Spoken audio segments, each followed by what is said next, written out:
because skateboarding is super great and it's awesome. It's a great outlet to get aggression out and things like that. But however, it doesn't really deal with it. You're suppressing it. So in the last couple of years, I've spent a lot more time dealing with my mental struggle that I think everyone or a lot of people have. I'm going to be speaking purely from my experience. So that's what we're going to dive into, is masking your mental illness with skateboarding. I love skateboarding. It's the best thing ever. It gave me everything. It's the reason I am who I am now. However, there just got to a point where I really had to understand why I think the way I think and why I do the things that I do, so that I have more control and more self-aware, so when I'm in situations, I'm not very reactive. There's never a wrong time to start caring about yourself or caring about your mental health. You can trash yourself for as long as you want, but it's never too late. So really quick, firstly, I want to talk about why I personally started skateboarding. For me, it was an outlet to get outside of my environment at home, my environment at school, with structure and everything. It was a place to where I felt in control and I felt like nobody was telling me what to do, as well as it just was a place to get aggression out. It was cool. I can go fast. I can just do my own thing. There's no rules. And that was like just such a special thing for me personally. So I mean, I could go into make a whole long video about why I skateboarded or why I started skateboarding, but essentially that's what it was. It was the feeling that it gave me. It made me feel like more holistic and made me feel like I had more purpose, and I just felt good riding my skateboard. Even when I wasn't like good at skateboarding, I'm not saying I'm good now, but just riding down the street, there was this sense of like immediate freedom. Like even from riding a bike, I used to love riding bikes, it still wasn't exactly the same feeling. I was able to release a lot of different things that were going on mentally and physically. So yeah, with that said, I skateboard for a lot of reasons, but the reason that I skateboard now, I think is much, much, much different, if not all the way different than when I started. So my mental struggle started with just acknowledging that I was suffering and that there were some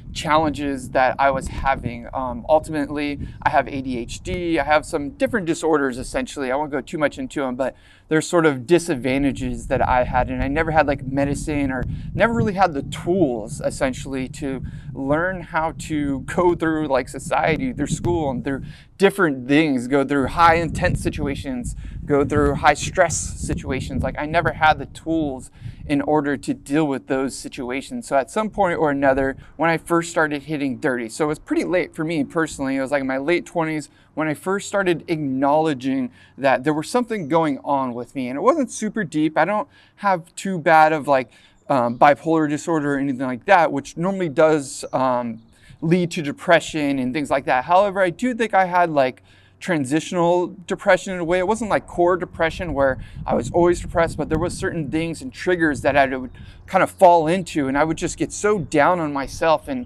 sort of just like victimize myself and make everyone else like sort of these like they're the like policing of my thoughts or like what I was doing. So without getting super detailed and into it, I just had to acknowledge that this wasn't right. How I was feeling isn't right. And there was, and that was really hard for me to do and acknowledge, because as humans, we're stubborn. We all think we're right and whatever. So yeah, it was kind of like a vulnerable time for me to acknowledge that maybe I do need some help. And I think that was like the very first step to getting to a better place. So just kind of acknowledging that, you know, my mental health is something that I needed to focus more on, because like I was just reacting to certain things in a way that I didn't want to react to them. Having that acknowledgement and coming to the understanding that I did suffer and I did need help was a huge, huge step to getting the help. Now, before I actually really started getting the help that I needed, I did what most skateboarders do and most people just do in society in general. I started using substance abuse, you know,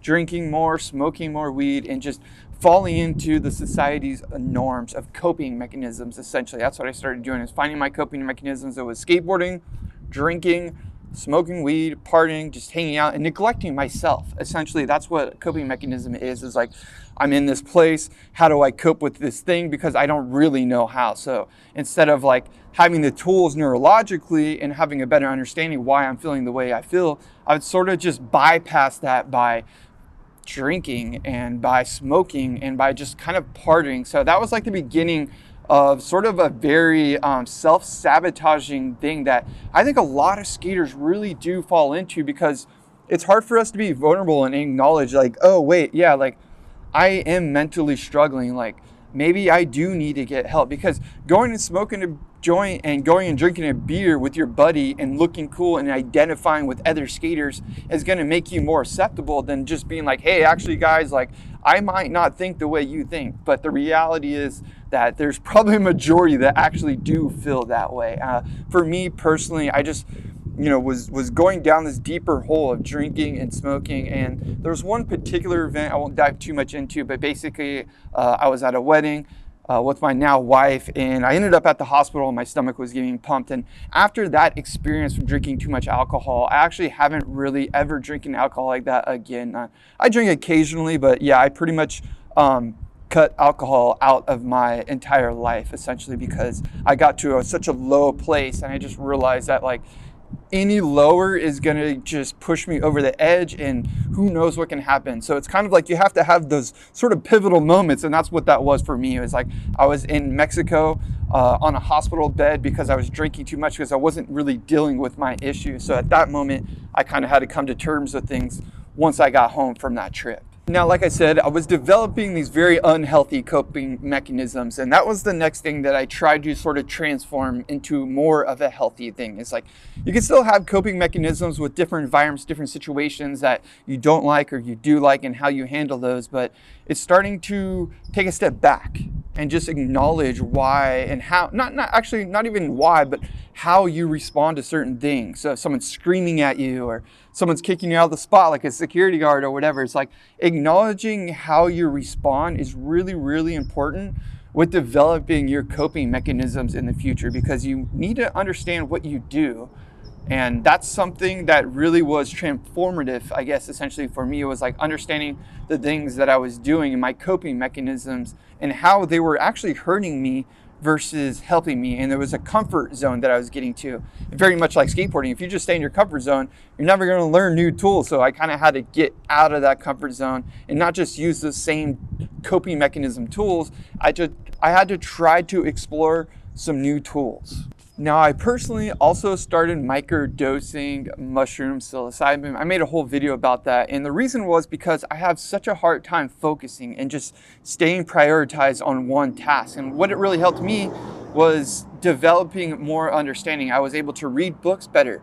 I was able to be more vulnerable in therapy. And that's a topic alone, is like therapy in itself. When I was growing up, I had the idea that therapy was this place you went to when you were like, something was wrong with you and like you were like dysfunctional and like nobody understood you and like you needed to go because you were sick almost. Like that was what my perception of what therapy was when I was growing up, based off just like the persona and what other people sort of like narrated it as for me. And as I got older, I realized that like therapy is actually a really good tool. I started doing it, and immediately I was like, why didn't I start doing this sooner? So I will say immediately, like right now, I'll tell you, I do therapy probably like every other week. And sometimes I don't have things to talk about, but I just do it to be consistently taking care of myself. So yeah, I will say like all the bullshit around like, there's something wrong with you if you do therapy. I think there's something wrong with you if you don't do therapy, and you can't like accept that. Like as a human, we need more tools to like cope with things. So, like we're seeing how like reactive society can be right now with like all the madness going on. So it's like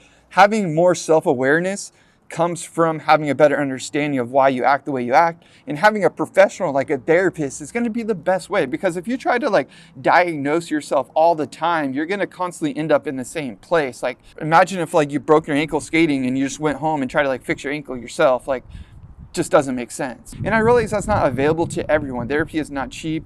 I personally went through insurance, and you can do different things in different ways of sort of getting professional help. If you don't have the money to get therapy, maybe you just like start to listen to some more therapists online, follow therapists on social media, things of that nature. Just get yourself more involved with the self-care practice, essentially. So ultimately for me, therapy would really help, because I think skateboarding was my therapy before I actually went to therapy. And then once I realized that like skateboarding wasn't therapy and that it was just suppressing my feelings, therapy was actually the place where I was able to like expose them all and kind of like lift the rug up and like look at all the dirt and like sweep it around and be like, oh, that's why that pile exists. That's what I'm getting at, is that it really allows you to understand it better. It's a much better tool than skateboarding itself. Skateboarding is masking a lot of times these mental struggles that we have. While it's great and we can get to a place where we're more vulnerable and we're more comfortable, maybe go skate and then go see your therapist so that you can be open and you can get to that more level-headed place. This whole conversation is about sharing and caring. This is my sort of sharing experience right now with you, sharing how, my issues with mental health and what I've done to sort of like combat them essentially. And that's the main thing, is like, it's combating your mental health. That's what it's all about, is like understanding your struggles and your challenges, and you're constantly like kind of combating those, and not in a bad negative way, but in a way that balances things out. It's basically having like more tools for your own body. That's really what it is all about. And yeah, I think just being vulnerable in general is a huge step to just having a better understanding of your own issues. Or for me personally, has been a huge help for me. It's just having a better understanding of, how I act to certain people and how other people also perceive what I'm doing, not just being in my own internal sort of dialogue constantly, because that's so unhealthy. So it's good to look at other people's perspective, and it's good to be vulnerable, because normally when you're vulnerable, you're able to be more authentic.